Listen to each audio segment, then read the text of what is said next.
Ouf, la journée a été harassante. Alors Robert, qu'est-ce que tu fais pour être dans cet état? Tu travailles avec ton père? C'est vrai. Parfois, je rêve de travailler avec un étranger. Tu n'as pas une idée de comment mon père peut être parfois exaspérant. Je trouve qu'il en a l'air. N'empêche que ça a un avantage. Tu peux laisser le supermarché à n'importe quelle heure. Oui, en emportant le reste du boulot à terminer à la maison.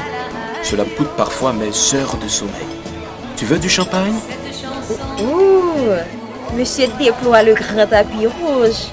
Puis-je savoir en quel honneur on va s'amener le champagne? En l'honneur de notre première sortie. Ah non, Robert. Tu exagères. Depuis mes 15 ans, on sort ensemble. Ha, tu appelles ça sortir ensemble? Passer te prendre à la maison avec mes parents pour aller à l'église ou à une activité religieuse?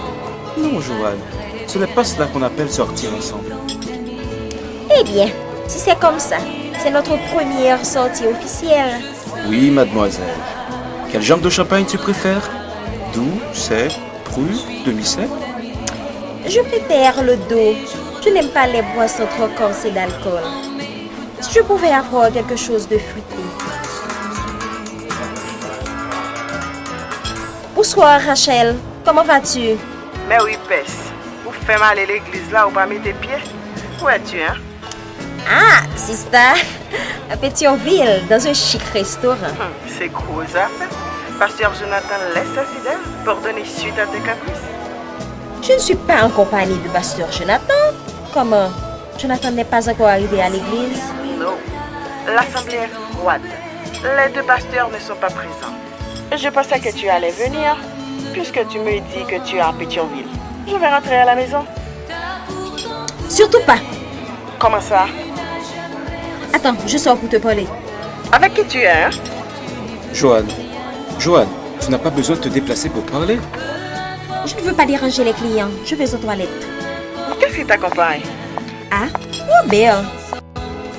Oui, tu disais que Jonathan n'était pas encore arrivé à l'église. Ah, je crois plutôt qu'il ne va pas venir. Il est déjà 6 heures passées. Pourtant, nous avons rendez-vous à l'église. Il est pasteur. Il a peut-être quelque chose de plus important à faire. Il a le droit de faire attendre les gens. De toute façon, pas moi. Avant d'être pasteur, il était mon ami. Dégagez. Il ne me reste plus beaucoup de minutes. Bye bye. Rachel, attends donc pour voir à quelle heure pasteur Jonathan viendra. À quel intérêt, hein? Pour me le dire. Regardez, Joanne, je laisse quoi, entendez? On t'a dit que j'étais une épave? Bye. Oh, ça prend Rachel là.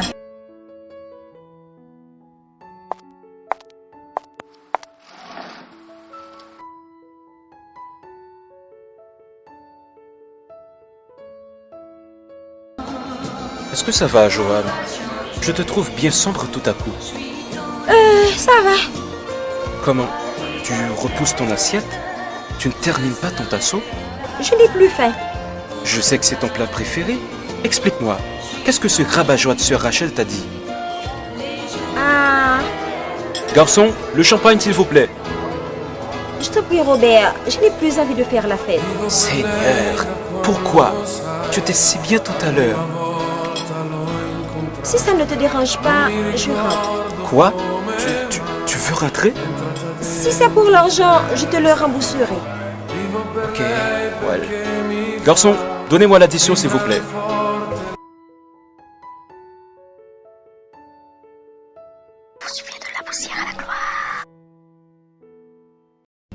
Bon, Jonathan, quand on prend avec moi comme ça, on pas dire que je gangou. Oui, je sais. Je cherche un restaurant. Quand tu as poulé là, va les restaurants passer déjà. On est bien chez Gangou, bah jouer. Je sais. Je vais m'arrêter. Eh bien, quand non. Au prochain restaurant, j'arrêterai. Oh merde, je peux pas supporter encore.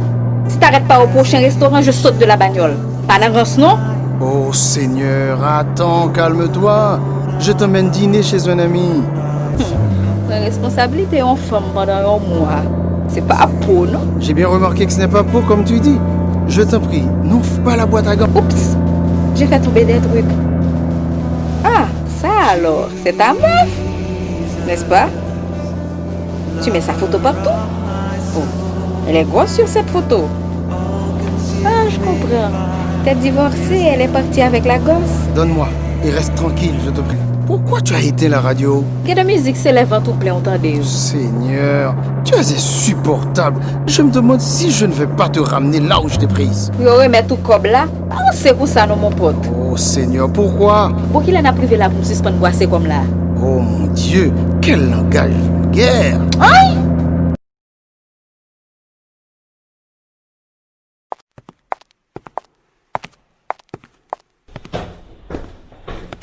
Attends-moi ici, j'arrive. Assieds-toi. Même là, tu me fais encore attendre. On dirait que c'est Mando pour le manger. Hein. Je t'arrive dans un instant et surtout, sois sage.